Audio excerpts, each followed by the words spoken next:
Buenas tardes, mi nombre es David Gutiérrez Manix y me es un gusto darles la bienvenida a nombre de la Escuela Judicial y la Unidad de Derechos Humanos del Poder Judicial del Estado. Aquí se encuentran presentes sus dos titulares, el maestro David Turrubiartes Palomo y la maestra Selene Velázquez Gutiérrez. También les mandamos un saludo. Y bueno, a todas las personas que se encuentran conectadas esta tarde, pues agradecerles que hayan estado aquí de forma tan puntual y su interés, ¿no? De forma muy especial, pues también hay que agradecerle a nuestro expositor de esta tarde, a Miguel Óscar Rodríguez Castañeda, que nos va a estar hablando de la familia y los derechos reproductivos, ¿no?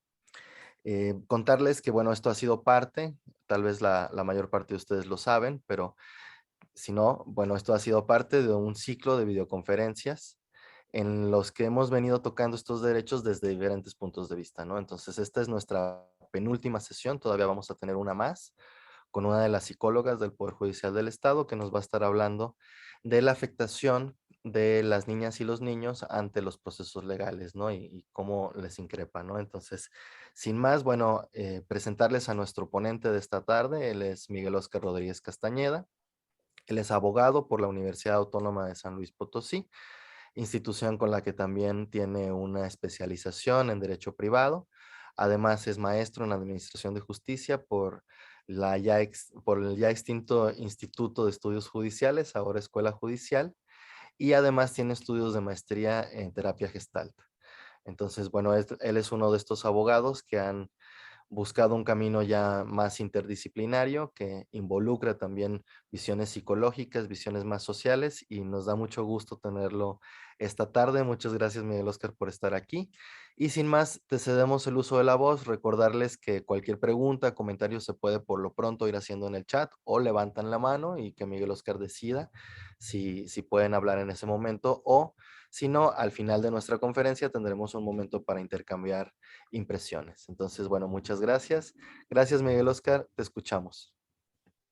¿Qué tal, David? Muy amable, muchas gracias por tan bonita presentación. También agradecer, digo, al Poder Judicial en su conjunto, a la Escuela Judicial, a la Unidad de Género, a través de sus directores, también a cada uno de ustedes que hoy se da el tiempo de unirse a esta charla, de poder escucharme, porque al final de cuentas estos son espacios para ese intercambio de ideas, ¿no? Respecto de cada tema al cual se va abordando. Y de verdad es bonito e importante tenerlos aquí a cada uno de ustedes, ¿no? Muchas, muchas gracias. Y pues bueno, igual como decía el maestro David, solamente si hay alguna intervención, pues sí levantar la mano. Si por algo no llegara yo a ver la mano que levantan, pues igual agradecería a la persona que nos apoya en la escuela judicial que me pudiera hacer favor de decirme y por supuesto que damos la intervención. Cualquier situación o circunstancia, opinión que tengan al respecto, por la, digo, con la información que se va a estar dando, pues sí, digo, es importante ir escuchando sus opiniones si es que las van teniendo, y si no, pues bueno, al final las dudas también podemos entablar ya un diálogo para irlas platicando. Y bueno, pues ya sin más preámbulo, entramos en contexto. Este tema ha sido abordado ya en algunas ocasiones a través de la escuela judicial y en otros foros. Entonces, el cual algunos, por aquí veo que algunos ya han estado presentes en algunos de estos foros, pero pues bueno, seguir tocando este tema con una poquita de variación en cuanto a las primeras veces que se ha expuesto. Y pues bueno, ya dentro del contexto, vamos a iniciar primero con lo que son los derechos reproductivos. En este sentido, bueno, los derechos reproductivos sabemos que también son considerados derechos humanos. Es decir, estos derechos reproductivos son inalienables y no están sujetos a discriminación por género, por edad o por raza. Esta parte, en cuanto a la inalienabilidad de estos derechos reproductivos a toda persona, y que no están sujetos a su discriminación, pues bueno, están tutelados en la Carta Magna, los cuales tocaremos un poquito más adelante. ¿A qué se refiere con la inalienabilidad de estos derechos reproductivos? Pues bueno, quiere decir que toda persona, por el solo hecho de ser persona, ya los tiene. Entonces, bajo esa premisa, estamos en el contexto donde todos tenemos derecho a nuestros derechos reproductivos. Tocando ya este punto, sabemos que los derechos reproductivos como derechos humanos, pues bueno, también se ven vulnerados a través de lo que es la violencia sexual. ¿A través de qué? Bajo este panorama, tenemos algunas estadísticas solamente para poner en contexto. Por ejemplo, la ONU está conformada por 194 países. Muchos de estos no cumplen a cabalidad con lo que está perceptuado o plasmado en su carta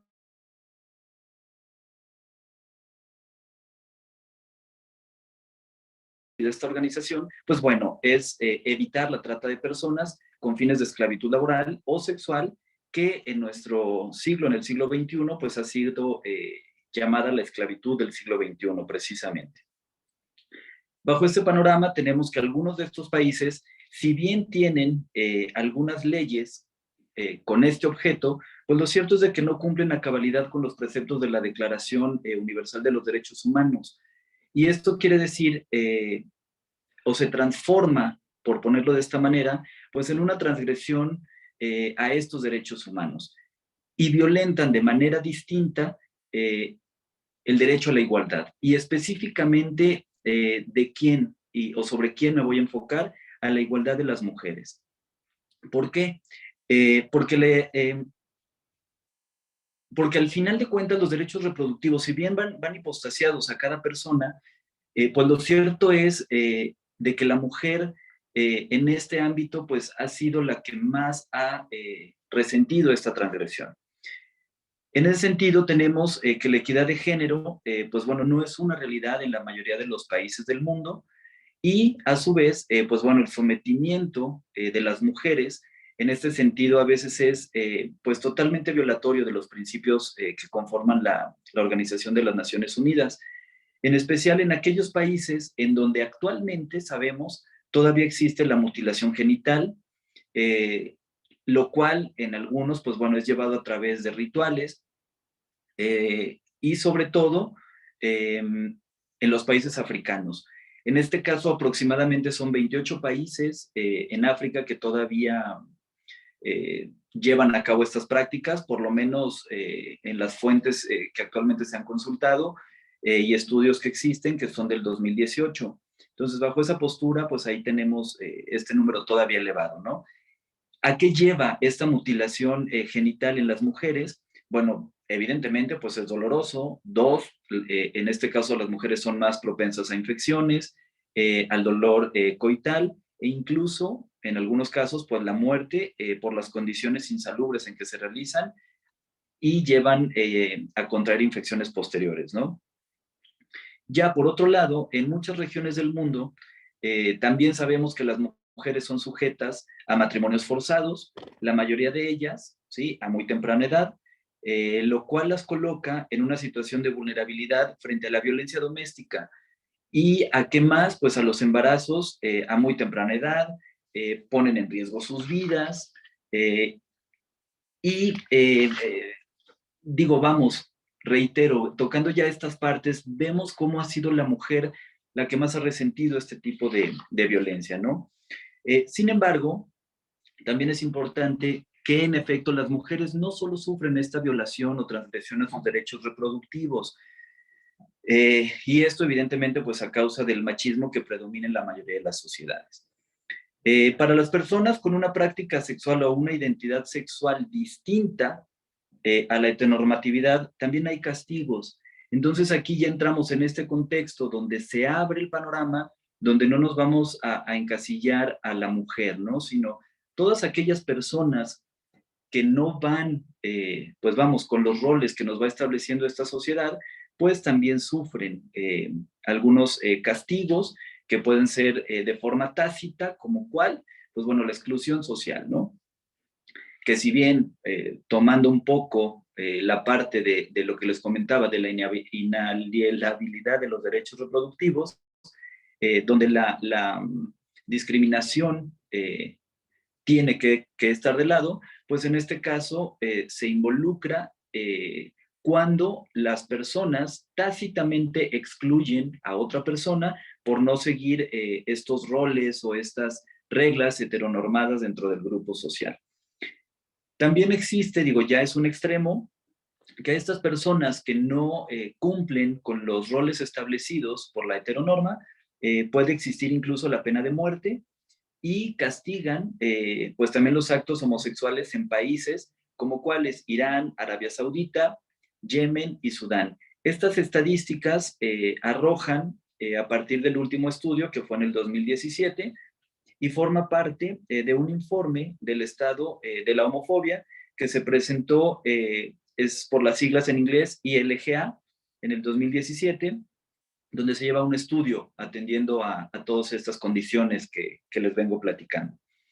En este sentido, en el 2017 precisamente, 72 países de un total de 193 pues seguían teniendo dentro de su propia legislación actos que penalizaban los actos homosexuales consensuados entre adultos.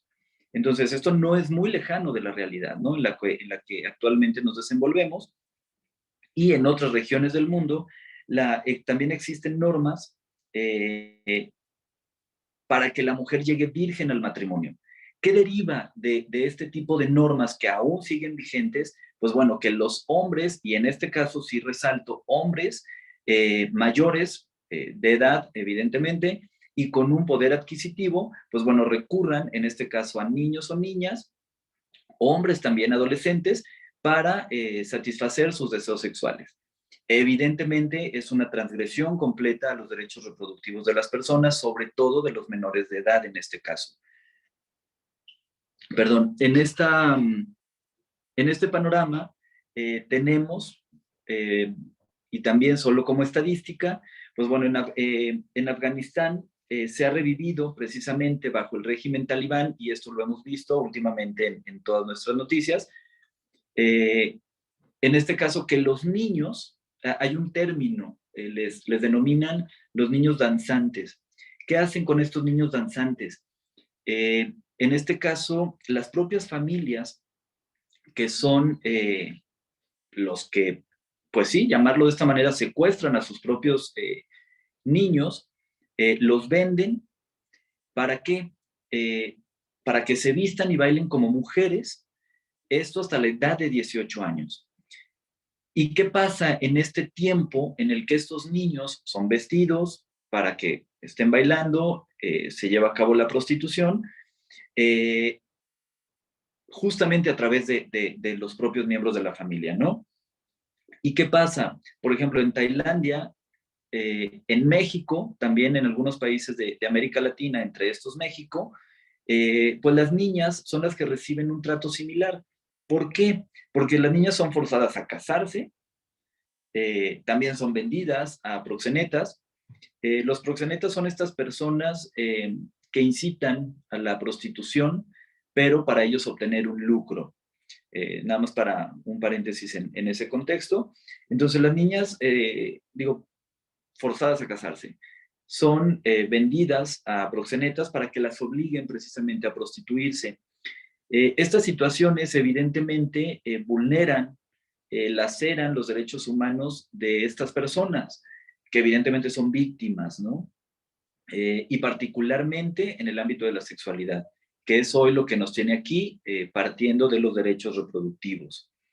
Y precisamente por todo este contexto que les acabo de plantear, pues es que los derechos humanos, o dentro de los derechos humanos, es como se ha hablado cada vez más de los derechos sexuales y reproductivos de toda persona. Entonces, ya tomando como base todo lo anterior, sabemos que los derechos sexuales y reproductivos como derechos humanos, pues reconocen la necesidad de llamar la atención, de poner los ojos de una manera más específica sobre los derechos de las mujeres. ¿Por qué? Porque sobre este grupo debe de existir la medida para ir quitando o extinguiendo pues estas relaciones totalmente inequitativas, ¿no? Entonces, bajo esta premisa, digo, de lo que ya es el foco atencional sobre las mujeres y los derechos reproductivos, pues te platico que el movimiento feminista ha existido, ha señalado como la dicotomía público-privada, más bien que esta dicotomía público y privada ha servido para consolidar el autoritarismo masculino. Eso es lo que se va arrojando a través de las teorías de género, atendiendo a la violación de los derechos reproductivos de las mujeres. ¿Qué quiere decir? Es decir, la violencia se va a dirigir contra la mujer y sobre todo en el ámbito mismo del hogar. Entonces aquí ya todavía lo vamos limitando, ¿no? La parte del hogar, las decisiones sobre la procreación, los embarazos no deseados, los abortos igualmente no deseados, los matrimonios forzados y sobre todo también los embarazos precoces, ¿no? En este caso, pues con niñas. Las violaciones en el seno matrimonial y la imposibilidad de lograr una satisfacción plena de sus aspiraciones feministas. Entonces vean cómo la transgresión a los derechos reproductivos de las mujeres, en este caso particular, todo lo que nos va desencadenando. En nuestra actual sociedad mexicana sigue permeando absolutamente esta parte, ¿no?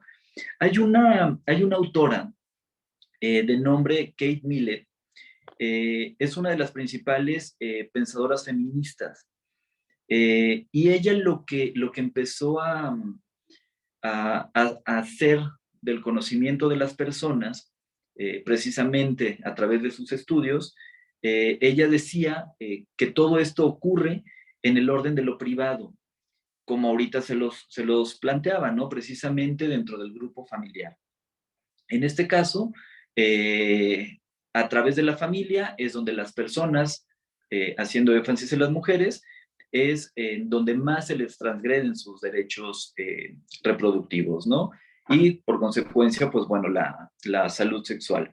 Esto tiene como consecuencia que dentro del orden social, es decir, ya dentro del grupo de una sociedad en donde se desarrollan estas personas, las relaciones de poder están en una base, tienen una base que tienen un origen de una estructura de dominación. Entonces, ¿quién domina? Pues el hombre domina en esta situación a la mujer. Algunas cifras que sustentan los estudios de esta autora, las cuales fueron emitidas por Amnistía Internacional, consultadas en el 2018, tenemos, y se las voy a dar solamente como un panorama, tenemos que 47,000 mujeres embarazadas mueren cada año por complicaciones que derivan de abortos en condición de riesgo. O sea, vean, son 47,000 mujeres a las cuales no se les está tutelando el derecho a su libre autodeterminación. 14 millones de adolescentes también dan a luz cada año, sobre todo debido a relaciones sexuales forzadas y embarazos no deseados. Entre 100 y 140 millones de mujeres en África han sido sometidas a la mutilación genital. Aquí hacemos un énfasis a lo que tocábamos en un inicio de esta exposición, precisamente a estos países africanos en la cual sigue esta práctica. También las mujeres y niñas de grupos marginados, tales como las de castas inferiores o que vivan en la pobreza, mujeres lesbianas, mujeres transgénero, también enfrentan un riesgo pues muy grande si se trata de ejercer sus derechos sexuales y reproductivos. El 30% de las adolescentes entre 15 y 19 años están casadas. Es una tasa muy alta. Estamos hablando del 30% a nivel mundial. Evidentemente, la mayoría, si no es que todos, digo, bueno, no sería un extremo citar que todos estos matrimonios, pero sí, sin duda la mayoría, pues son matrimonios no consensuados, ¿no? Sino concertados para efecto de que la mujer se case y pues se vaya, ¿no? En el mundo también han sufrido agresión sexual cerca de 15 millones de niñas menores de 18 años. En la Unión Europea, una de cada 3 mujeres ha sufrido agresiones o abusos sexuales desde los 15 años de edad. 9 países en el mundo, que en este caso ya pudiéramos sumar uno más con la resolución de la semana pasada en la Corte Suprema de Estados Unidos, prohíben el aborto en todos los casos. Incluso cuando estos abortos son espontáneos. Y hace la obligación de estas niñas pues a dar a luz a niñas violadas, a mujeres con enfermedades incompatibles con el embarazo, tienen que elegir entre la posibilidad de morir o pasar años en la cárcel. Imagínense esa gran transgresión a sus derechos reproductivos, ¿no? Donde incluso en situaciones donde su vida se pone en riesgo, no tienen la capacidad de decisión sobre su cuerpo sin ser castigadas. Entonces, ante toda esta situación y contexto que nos ha arrojado Amnistía Internacional, pues es como ha cobrado relevancia los conceptos de salud reproductiva y salud sexual. En este sentido, pues la Organización Mundial de la Salud ha definido a la salud sexual como un estado de bienestar físico, mental y social en las relaciones sexuales. Requieren un enfoque respetuoso de la sexualidad y de las relaciones sexuales, así como la posibilidad de tener experiencias sexuales placenteras y seguras, libres de toda coacción, discriminación y violencia. Y a su vez, la salud reproductiva, la Organización Mundial de la Salud nos lo define como un estado general del bienestar físico, mental, emocional y social, y no una mera ausencia de enfermedades o dolencias. Es decir, aquí sí vemos, ya es una definición pues mucho más holística, es decir, engloba ya diferentes conceptos donde no se limita solamente a la salud reproductiva, que la salud reproductiva, pues bueno, es precisamente esa situación en cuanto a la parte física, pero no, aquí ya la salud reproductiva, la Organización Mundial de la Salud ya nos lo engloba desde el bienestar físico, mental, social, emocional, que a su vez, pues bueno, lo podemos unir a lo que es la salud sexual cuando estamos hablando ya de que no tiene que ser solamente la tutela a una relación sexual, por ejemplo, con fines de procreación, porque antes así era visto, ¿no? Toda relación sexual tiene que ir enfocada a la procreación, ya no. Entonces, bajo este panorama, ahí tenemos las dos definiciones que la Organización Mundial de la Salud ya nos va dando, pero fíjense cómo para llegar a estas conclusiones hemos tenido que pasar como sociedad, desde sociedad mexicana como sociedad global, por todo el panorama previo que les expuse, para que la Organización Mundial de la Salud ahora sí pueda y tenga material para ir definiendo estos dos conceptos, ¿no? Sobre todo, pues bueno, reitero, en tutela a los derechos reproductivos de las mujeres, no es exclusivo de las mujeres, eso ahorita lo tocamos, pero sí para ir abriendo todavía más esta tutela. Otras declaraciones fundamentales también se dieron en conferencias previas a estas que les acabo de citar, y fue la primera en la organización de Teherán, que fue en 1968, en donde en aquel entonces se declaró que la comunidad internacional debe seguir velando por la familia y el niño. Los padres también tienen el derecho fundamental de determinar libremente el número de hijos y los intervalos entre los nacimientos. Aquí ya nos vamos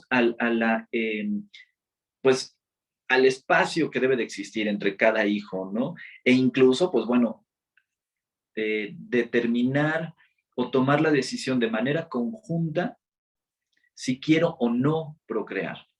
Esto, ahorita también lo tocamos un poquito adelante, tiene que ver con el proyecto de vida que tiene cada persona. El proyecto de vida, el derecho a su intimidad, a decidir libremente si quiere ejercer o no la paternidad, si quiere ejercer o no la maternidad, donde ya desde aquellos años, en 1968, pues empieza a permear, empiezan a aprender ahí unos poquitos, donde oye tú hombre, oye tú mujer, persona, tienes este derecho, ¿no? Decide si quieres o no quieres tener un hijo, o cuántos, si es que quieres, y si quieres más de uno, cuánto tiempo quieres que medie entre el nacimiento de uno y otro, ¿no? Entonces ya bajo esta dinámica de los derechos reproductivos que empiezan a permear desde aquellos años, tenemos que en la Conferencia Internacional para Mejorar la Salud de las Mujeres y los Niños, por medio de la planificación familiar que se llevó a cabo en Nairobi, Kenia, en 1987, se estableció que la capacidad de la mujer de controlar su propia fertilidad constituye una base importante para el goce de otros derechos.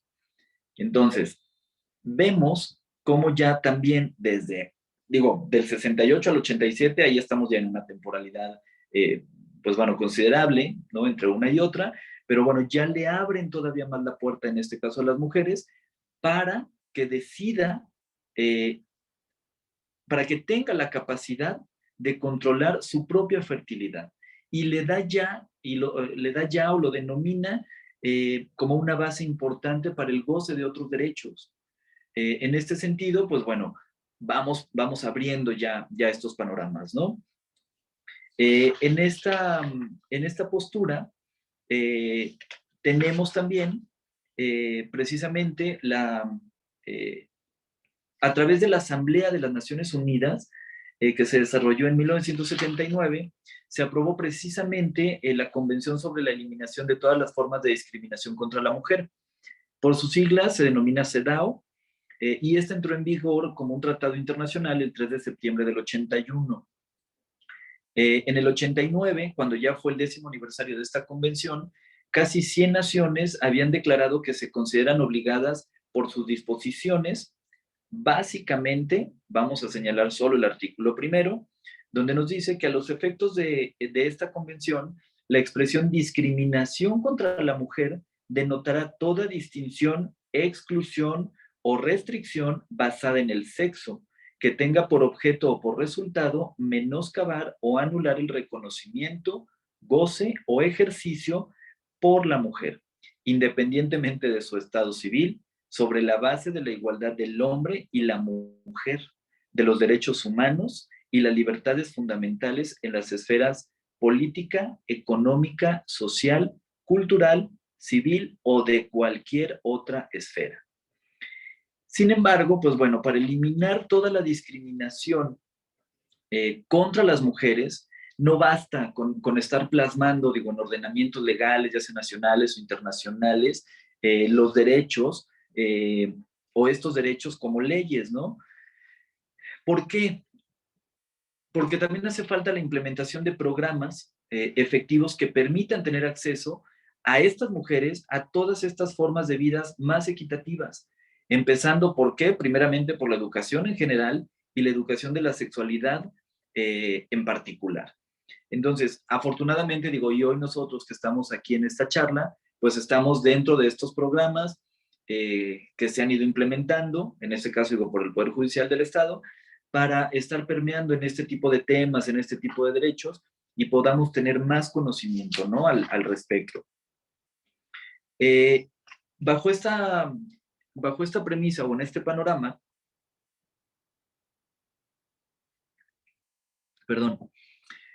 tenemos que en el 2007 existe un conjunto de estudios de derechos humanos y de la sexualidad humana.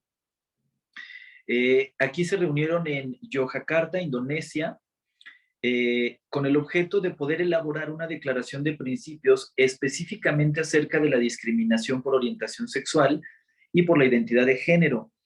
¿Por qué? Porque este tipo de situaciones o de cuestiones es lo que ha ido motivando a la violación o la transgresión de los derechos humanos de las personas. Y sobre todo de estas personas, como lo cité previamente, que son ajenos a la heteronormatividad. De esta manera, justamente a través de esta reunión, es que nacen los denominados principios de Yogyakarta. Estos principios fueron inspirados en los derechos humanos, particularmente a los asuntos mencionados, es decir, a personas que son ajenos a esta heteronormatividad.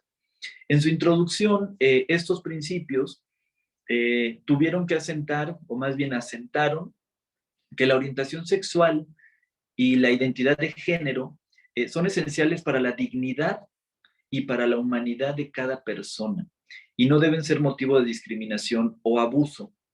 También asentaron que las violaciones de derechos humanos debido a una orientación sexual o identidad de género real o percibida de las personas constituyen un patrón global y arraigado. Es decir, aquí le dan ya a la persona precisamente esa herramienta para que dentro de su concepto tenga que de la manera en cómo se identifica es algo propio, algo totalmente de cada persona.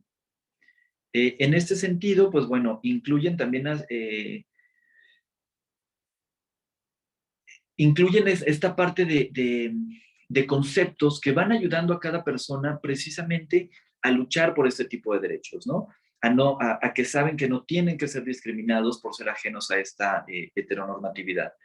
También incluyeron algunos asientos extrajudiciales que tienen que ver con la parte de la tortura, los malos tratos, la violencia sexual y también la violación, las injerencias en su privacidad, la detención arbitraria, una negación de empleo y de oportunidades educativas, así como una grave discriminación en el disfrute de otros derechos humanos.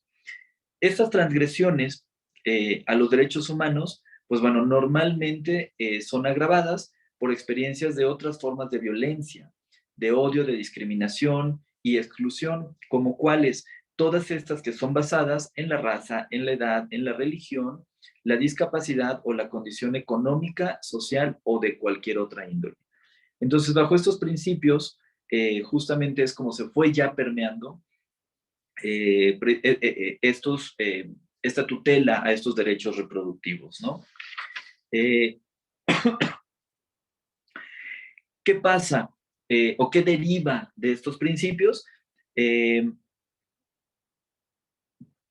Justamente que a través de los años, las aprobaciones, por ejemplo, de los matrimonios entre personas del mismo sexo, pues han sido un paso fundamental para la normalización de la actividad sexual entre varones y mujeres, entre hombres y mujeres, que ya se les permite este tipo de derechos, ¿no? Que tienen acceso a estos derechos que antes no eran tutelados. Uno de los primeros países en tutelar esto fue Holanda en el 2001, seguido por Bélgica en el 2003 y de España en el 2005. En nuestro país, en lo que antes era denominado el Distrito Federal, ahora Ciudad de México, ese tipo de uniones, pues bueno, se aprobó en el año del 2009 y ya de manera posterior, si bien todos los estados no han legislado al respecto, la Suprema Corte de Justicia de la Nación sí se ha pronunciado al respecto, con la declaración de inconstitucionalidad, el hecho de negar el matrimonio a las parejas formadas por personas del mismo sexo. Entonces, con todo esto que hemos estado platicando, podemos ver justamente que los derechos reproductivos los podemos definir o los podemos englobar como aquellos que nos dan la capacidad a todas las personas de decidir y determinar nuestra vida reproductiva. Ya con este panorama, pasamos a lo que son los derechos sexuales y reproductivos en México. En este sentido, sabemos que nuestro país, pues bueno, la reforma en materia de derechos humanos más trascendente ha sido la del 2011. Sin embargo, bueno, con esta reforma sabemos que nuestra legislación o nuestro marco jurídico ha tenido que irse adaptando. Sin embargo, en este tema de derechos reproductivos, que para mí están dentro del derecho familiar, pues no han tenido un avance de una manera tan acelerada como en el caso de algunos otros derechos humanos, ¿no? Aquí tenemos que, bueno, en México se ha avanzado en las últimas décadas, sí, en este tipo de derechos, y sobre todo lo vamos enfocando precisamente a estos derechos reproductivos, que les voy a citar algunos, que podemos entender por algunos derechos reproductivos. Primero, tenemos lo que es la autonomía y la autodeterminación del propio cuerpo, el derecho a la vida, el derecho a la procreación, a la salud reproductiva. También tenemos derecho a informarnos médicamente y adecuadamente sobre la reproducción humana, sobre todo sin censura política, religiosa ni social. También tenemos derecho a los accesos a los servicios sanitarios de salud reproductiva y la planificación familiar como parte de nuestro sistema público de salud. Que que este tema es prácticamente algo muy extenso y sobre todo ahorita de mucha controversia en cuanto a nuestro sistema de salud a nivel nacional, ¿no? También tenemos derecho a decidir sobre la reproducción sin sufrir discriminación, coerción o violencia. Y hay una parte que es totalmente, yo así lo digo, tiene que ver con la parte moral de cada persona, específicamente este derecho reproductivo, que es a interrumpir el embarazo en los casos en que la ley lo permita.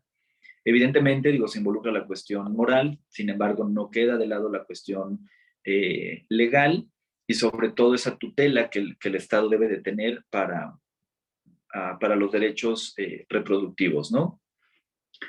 Bajo este...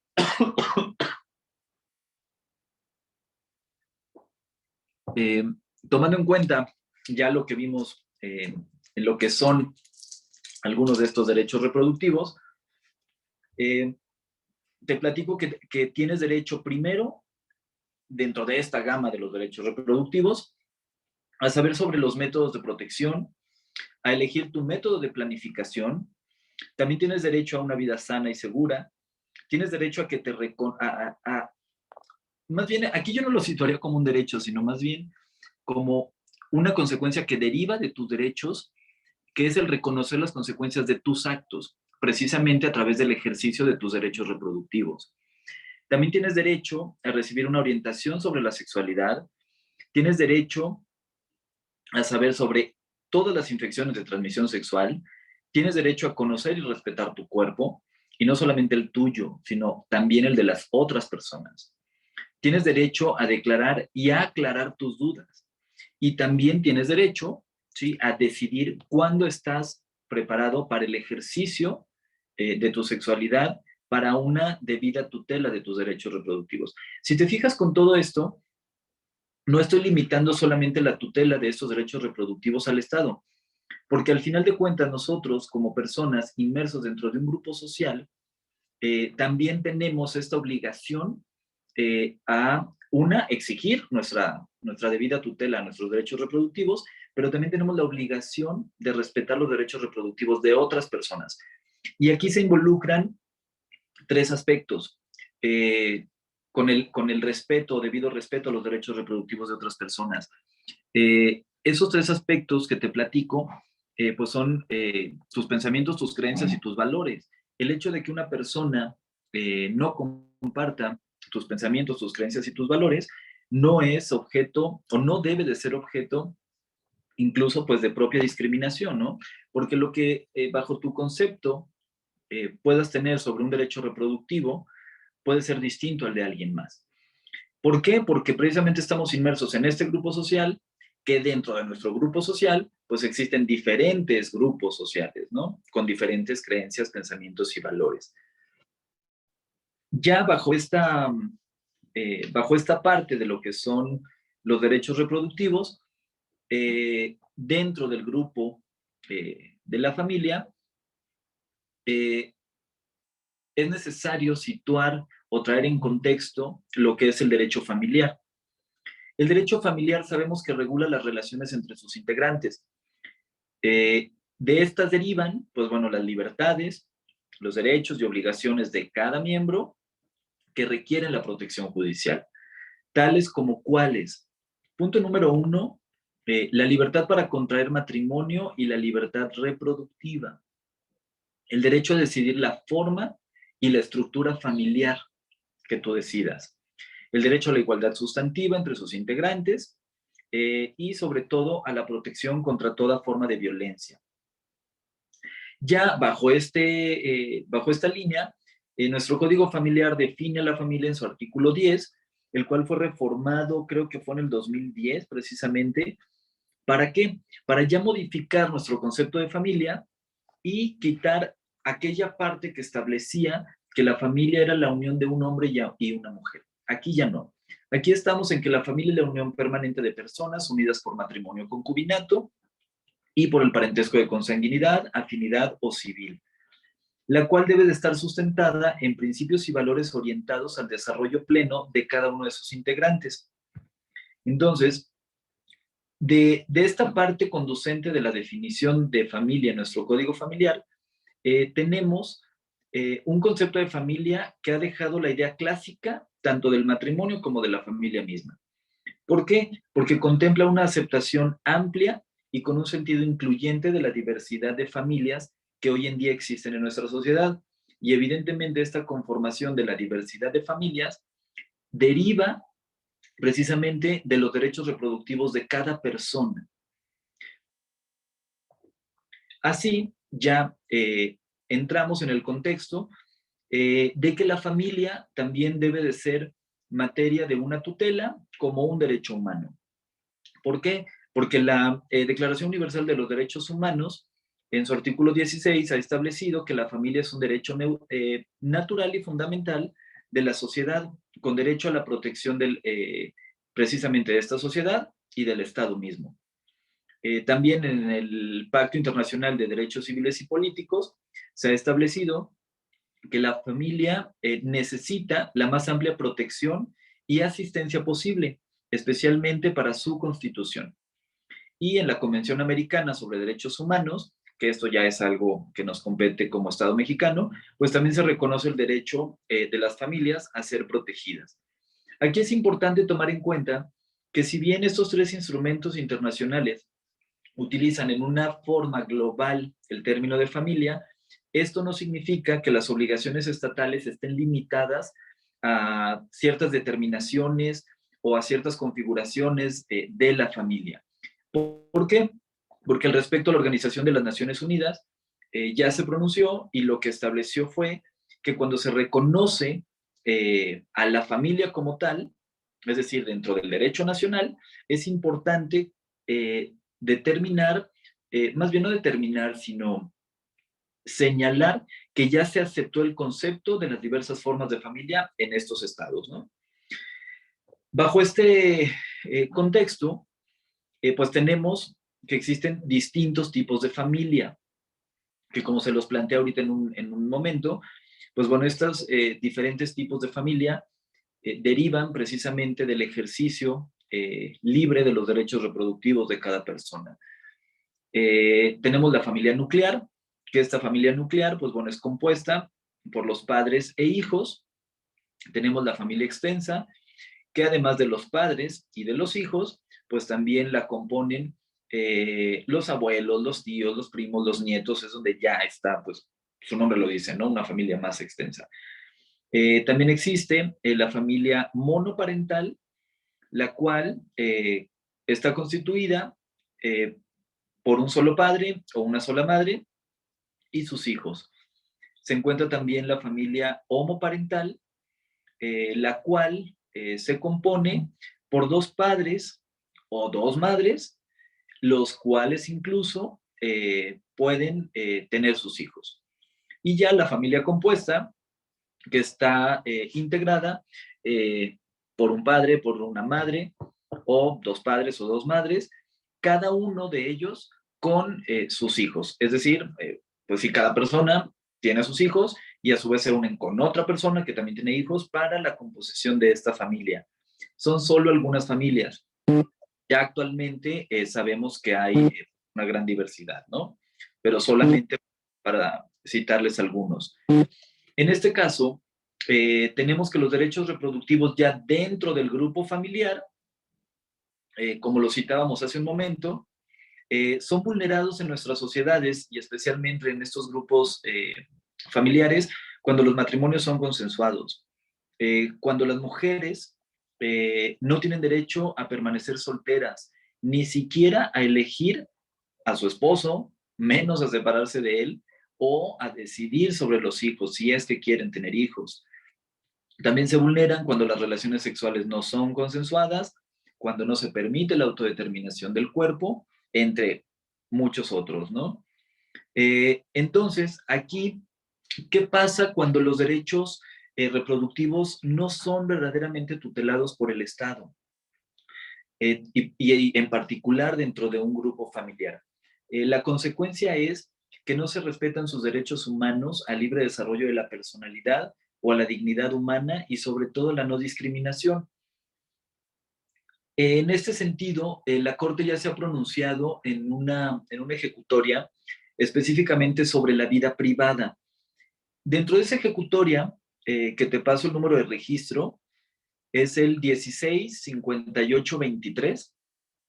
Ahí la Suprema Corte hace un pronunciamiento muy general de lo que es la vida privada de cada persona, y dentro de esas generalidades particulariza precisamente el derecho a decidir o no el número de hijos que se quiera tener, si es que se quiere tener. Entonces, dentro de esta restricción a los derechos humanos de toda persona, incluyendo los derechos reproductivos, pues bueno, se transgrede en perjuicio de estos o de nosotros como sociedad el artículo 1 de la Constitución General de los Estados Unidos Mexicanos. ¿Por qué? Porque este numeral establece que todas las personas van a gozar de los derechos humanos reconocidos en esa propia Constitución y en los tratados internacionales en los que el Estado mexicano es parte. También cuando se impone a las autoridades la obligación de reparar las violaciones a los derechos humanos en los términos que establece la propia ley. La Constitución también establece la prohibición a todo tipo de discriminación, que es lo que justamente con lo que iniciamos esta presentación, porque dice, no tiene que existir una discriminación por origen étnico o nacional, por el género, la edad, las discapacidades, la condición social, las condiciones de salud, la religión, las opiniones, las preferencias sexuales o el estado civil o cualquier otra que atente contra la dignidad humana y tenga por objeto anular o menoscabar los derechos y libertades de las personas. Entonces, bajo este panorama que deriva del artículo 1, ahora nos trasladamos al artículo 4, que igualmente se tutelan ya de manera específica los derechos reproductivos. ¿Por qué? Porque si no se tutela de una manera adecuada por parte del Estado estos derechos, precisamente se vulnera el artículo 4, que nos establece la igualdad jurídica entre las personas y la institución de la familia. Aquí al respecto, también existe un pronunciamiento de la Corte donde se analizó la inconstitucionalidad de un artículo del Código Civil de Oaxaca, donde este estado seguía dentro de su concepto de familia, pues seguía de una manera muy tradicionalista, porque hablaba, entre otros temas, pero la particular que nos ocupa, que uno de los fines del matrimonio era perpetuar la especie. Evidentemente, bajo esa palabra, bajo esa frase, se vulneran, sin duda, los derechos reproductivos de cada persona, ¿no? Primero, porque ya vimos que la palabra matrimonio ya no es la unión de un hombre y una mujer, es la unión de dos personas. Segundo, ¿por qué establecer o por qué forzar a que el matrimonio tiene que ser visto como la base para perpetuar la especie? Aquí choca, evidentemente, con la libre autodeterminación de cada persona, vulnera se me fue, el libre desarrollo de la personalidad, a no querer tener hijos, ¿no? Y esto en el mejor de los casos, cuando las personas, por decisión propia, no quieren tenerlos. ¿Qué pasa o qué pasaba con las personas que fisiológicamente, biológicamente, no podían procrear de manera biológica, ¿no? Digo, porque también existe la parte de la paternidad y maternidad por adopción, pero ese ya es otro tema que evidentemente también tutela, ¿no?, estos derechos reproductivos a la paternidad o maternidad, pero a través de la adopción, pero es un tema aparte. Entonces, aquí la Corte analiza este artículo y establece que ese numeral es inconstitucional y decide expulsarlo del Código Civil de Oaxaca, ¿no? Y derivado de esto, pues bueno, ¿qué otros, qué temas, qué derechos tocamos? Pues bueno, la dignidad humana. Esta dignidad humana dentro de nuestro marco jurídico es un derecho fundamental que está reconocido por nuestra propia Constitución. Y esta deriva precisamente, entre otros derechos personalísimos, el de todo individuo a elegir en forma libre y autónoma su proyecto de vida, que es lo que les tocaba también hace un momento, ¿no? Este proyecto de vida que debe de tener cada persona y dentro del cual debe de estar involucrada su decisión o no para la procreación. ¿Cómo voy a ejercer mis derechos reproductivos? En este caso, a la procreación. Entonces, bajo este concepto, bajo este contexto, tomando en cuenta los conceptos que tocamos y los criterios de la Corte, podemos establecer que esta dignidad humana es un derecho reconocido por el Estado sobre aquella facultad que tiene toda persona a ser individualmente como quiere ser. ¿Y cómo se obtiene esto? Pues bueno, sin una coacción, sin controles injustificados y sobre todo con el fin de cumplir las metas o objetivos que se ha fijado de acuerdo a sus valores, a sus ideas, a sus expectativas y agrados. Es decir, la persona decide. Entonces, consecuentemente, ya tenemos que de la dignidad humana, pues deriva este libre desarrollo de la personalidad, el cual comprende, entre otros aspectos, precisamente la libertad de contraer matrimonio, de no hacerlo, de procrear o no hijos, ya sea no tenerlos biológicamente, ni a través de la adopción, también a elegir su apariencia personal, a elegir su profesión o actividad laboral y sobre todo la libre opción sexual, en tanto que todos estos aspectos llegan o son parte de la forma en que una persona en lo individual desea proyectarse y sobre todo vivir su vida. Es decir, a cada persona le corresponde de manera individual su libre autodeterminación. Ya bajo todo el contexto que tocamos, que fue desde el marco internacional, el marco nacional de lo que son los derechos reproductivos, los diferentes tipos de familia, la debida tutela a estos derechos a través del Estado y cómo nosotros como personas también tenemos la obligación de respetar los derechos reproductivos de las personas y hago énfasis especialmente en las mujeres. Yo te comparto hoy que en la sociedad y evidentemente como consecuencia en cada familia se tiene que dar una alta eficiencia reproductiva. ¿Por qué? Porque esto trae como consecuencia que se libere a la mujer del trabajo que desarrolla tradicionalmente. Y esto a su vez le va a permitir incorporarse de una manera más amplia, digo porque ya lo viene haciendo, en el mercado de trabajo, y con ello, pues bueno, se van a modificar las relaciones sociales que han quedado establecidas a lo largo de los años a través del patriarcado. ¿Para qué? Para que exista de verdad un cambio sustancial en el declive del trabajo reproductivo. Esto es, que se deje de ver a la mujer como una persona que tiene que procrear. Lo que a su vez va a llevar al derrumbamiento del patriarcado. También va a existir una reducción del control social sobre la sexualidad. Tiene que llevar a una desaparición de la punibilidad de las relaciones sexuales no reproductivas. Es decir, que no se vea que la relación sexual tiene que ser vista únicamente con fines reproductivos, no.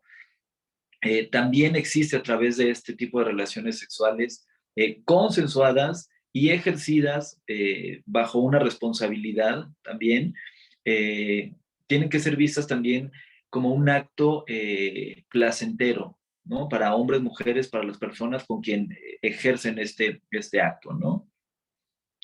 Aquí hay una parte que a mí me gusta mucho decirla. No es un código sexual como tal, pero bueno, unas reglas básicas es dentro del ejercicio de estas relaciones sexuales, pues es no me pongo en riesgo a mí, no pongo en riesgo a la persona con la cual estoy consensuando este encuentro sexual, y 3, no pongo en riesgo a terceras personas. Hay quien me dice, sí, las terceras personas, pues son, sí, las 2 personas que están en este acuerdo de un encuentro sexual, si tienen pareja. No. Pudiera ser, pero es una cuestión ya de la moral de cada persona. No, el no poner en riesgo a otros, yo me refiero, en este caso, a cuando se ejerce el acto sexual con personas con capacidad de gestar, pues precisamente que no se dé un embarazo no deseado, ¿no? Eso ahí es proteger y respetar a esa persona que llegaría a este mundo si no ejerzo de una manera responsable mi sexualidad. Y como último, pues bueno, que exista un control sobre la procreación con el uso de métodos anticonceptivos y apoyo a la integración más amplio a todo grupo social. Bajo este panorama, pues bueno, es como concluye mi aportación esta tarde. Espero haberles dejado por ahí alguna semillita, alguna inquietud que los motive a llevar a seguir en este estudio, ¿no? De esos derechos reproductivos que como persona y como sociedad debemos conocer. Si hay alguna duda, alguna aportación, con mucho gusto los escucho. Gracias. Muchas gracias, maestro Miguel Óscar.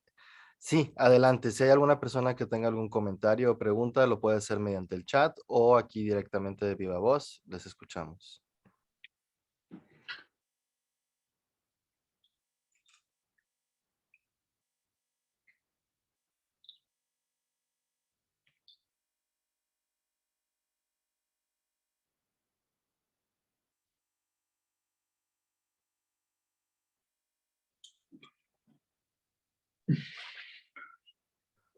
Rosa Estela, te escuchamos. Adelante.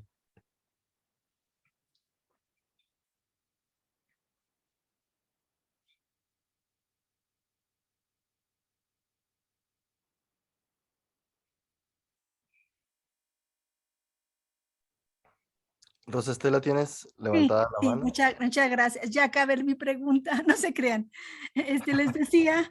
Les decía que muchas gracias porque bueno, me gusta mucho que este tipo de presentaciones no se circunscriba a una situación meramente jurídica y que se abra a espacios mucho mayores. En este sentido, decirles que yo soy profesora de una escuela normal, que trabajo con estudiantes que se están formando para docentes en escuelas primarias y en escuelas secundarias, y que trabajo precisamente la especialización de formación cívica y ética. Y aquí, obligadamente, los maestros y las maestras necesitamos conocer de leyes, necesitamos conocer de derechos humanos y a la vez reconocer lo que dijo el maestro Miguel Óscar, que definitivamente en las escuelas nos falta trabajar de manera muy drástica la cuestión de la educación sexual. Es un tema que todavía no se no entra con todo lo que debiera, pensando en un carácter de formación integral de todos los seres humanos. Y mis estudiantes, que son jóvenes de 18 o 20 años, reclaman esa educación sexual y que no la tenemos. Y por una parte, sí, por eso les reitero las gracias. Y por otra, pues a mí me ha llamado la atención que generalmente se habla de derechos sexuales y reproductivos, como si fueran consecuentes los segundos de los primeros. Y gracias, bueno, agradezco el énfasis que hace el maestro Miguel de que no necesariamente, ¿no?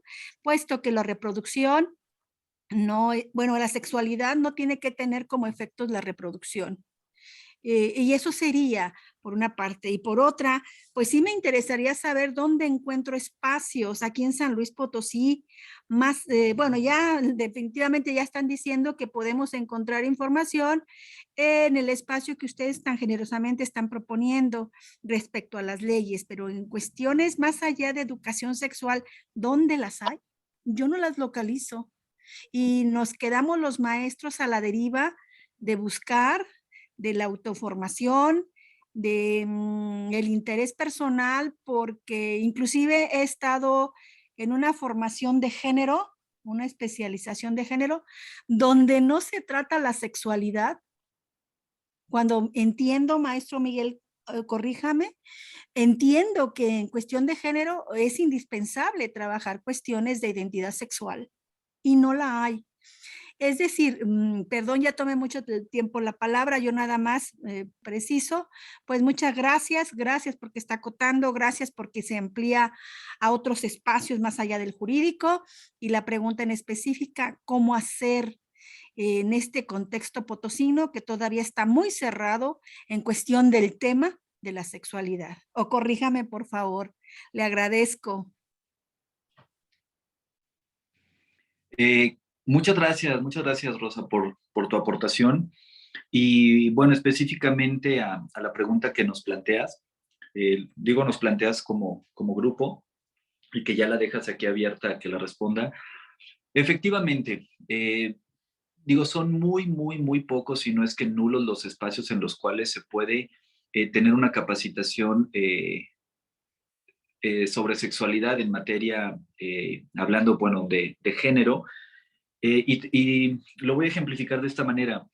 Dentro de mi experiencia como psicoterapeuta, yo creo que el 95% de las personas que acuden a terapia es precisamente por temas relacionados con la sexualidad, que evidentemente la persona acude creyendo que va por un tema distinto, pero dentro de este proceso terapéutico, pues descubre que radica en esta parte sexual, de la vida sexual y reproductiva de las personas. Entonces, si bien aún estamos, y sobre todo en nuestra sociedad potosina, con nulos espacios en los cuales se tiene o se pueden tocar temas de sexualidad y sobre todo tocando la parte de la diversidad de géneros dentro del ejercicio de los derechos reproductivos y sexuales, eh, justamente entra la parte que yo tocaba ahorita, ¿no? La responsabilidad personal. Sí, sí nos toca actualmente ser rectores de nuestra preparación en estos temas y afortunadamente, lo vuelvo a reiterar, a través del Poder Judicial se han abierto muchos espacios en estos temas y pues bueno, digo, justamente más allá de nuestra responsabilidad, a través de nuestra autocapacitación, pues bueno, difundir todos estos tipos de espacios, ¿no? Que la verdad son muy valiosos. Y pues bueno, sí nos falta mucho, como sociedad, pero bueno, gracias, que cada vez somos más en este tipo de espacios.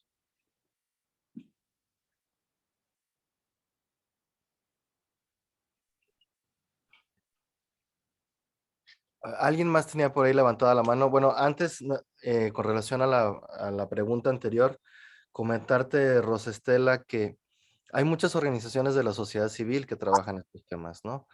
Em, el problema es que a veces no se comunica bien la información. También se trabaja mucho en la academia, pero la información no baja al cotidiano, ¿no? Entonces, yo te recomiendo, si tú estás en una escuela, en una institución, no sé en cuál estés, de formación de profesores, que te acerques a las organizaciones de la sociedad civil especializadas. Hay varias, ¿no? Hay algunas que hablan de la salud sexual y reproductiva de mujeres específicamente. Hay otras que se refieren a juventudes. Hay una organización de la sociedad civil experta en juventudes desde hace ya muchos años en San Luis Potosí que se llama Educación y Ciudadanía AC. Hay otra que se llama Mujeres Tejiendo Lazos en Sororidad AC con relación a los derechos de las mujeres. Hay toda un arco iris, valga la redundancia, de organizaciones que hablan de los derechos de la comunidad, de la diversidad sexual, ¿no? De LGBTQ+. Entonces, bueno, esas organizaciones están ahí. Si tú gustas, mándanos un correo y te podemos tal vez facilitar las páginas de sus redes sociales o sus contactos.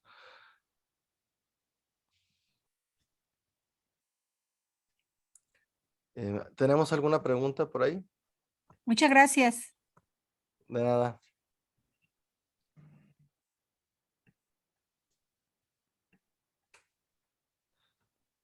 Bueno, hay una pregunta en el chat que dice, maestro, en el caso de mujeres recluidas en centros de reinserción social, ¿qué opinas respecto de sus derechos reproductivos?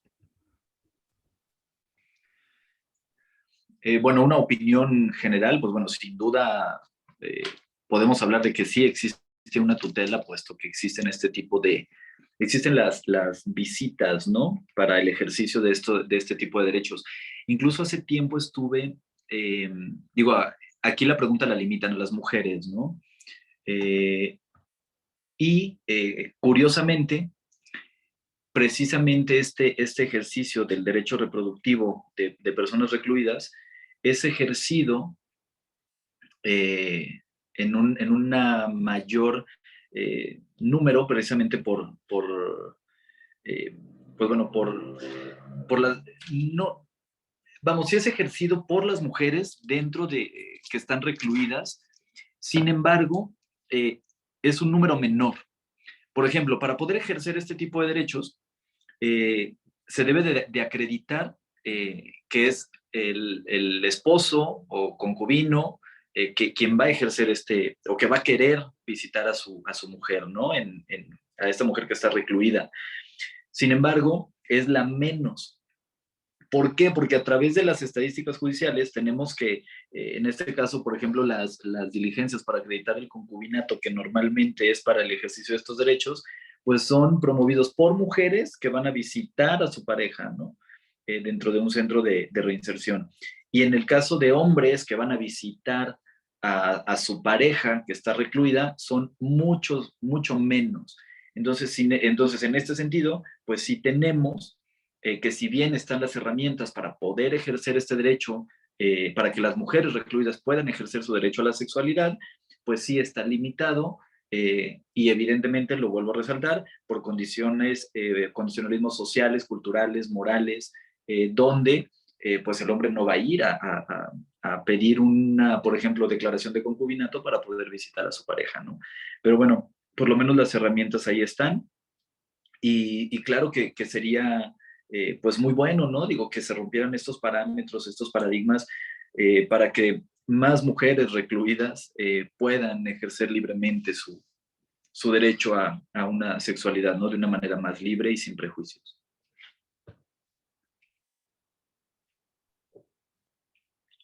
Muchas gracias, maestro Miguel Óscar. ¿Alguna otra pregunta?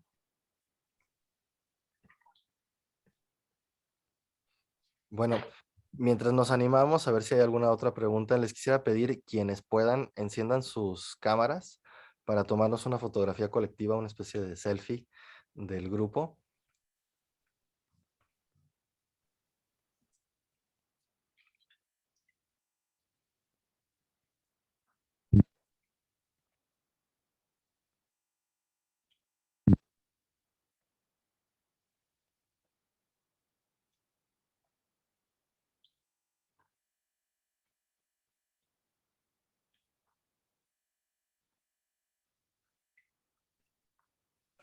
Bueno, creo que ya hay un buen número de cámaras encendidas. Vamos a tomar una captura.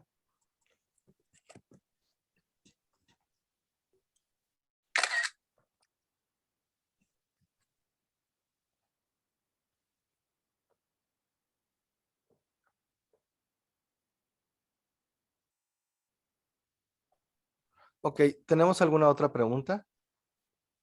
Ya podemos apagar si quieren.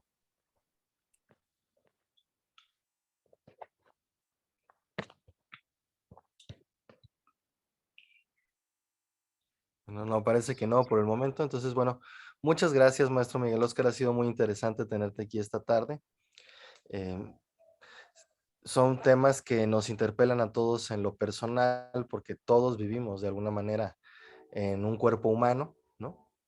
En un cuerpo que puede ser diverso, puede ser muy diferente, pero que de alguna manera comparte ciertos derechos, comparte ciertas necesidades básicas, ¿no? La necesidad de alimentación, la necesidad de sentir, pues. Entonces, podemos entenderlo, ¿no? En un nivel personal y también necesitamos saber en qué medida esto está regulado y codificado en las leyes para poder eventualmente acceder a estos derechos cuando se nos ven violados, ¿no? Entonces, bueno, muchas gracias a todas y todos por esta tarde. Em, Les recuerdo que vamos a tener una última conferencia. Em, a todas las personas que se inscribieron para el día de hoy, les va a estar llegando de forma automática este correo donde les vamos a decir la fecha de la siguiente conferencia y bueno, va a tratar sobre de qué manera los niños y las niñas que se ven sometidas y sometidos a un procedimiento judicial se ven afectadas por el mismo, ¿no? Entonces es un tema muy importante, muy interesante, porque así podemos saber en qué medida podemos ir cuidando a esta niñez, ¿no?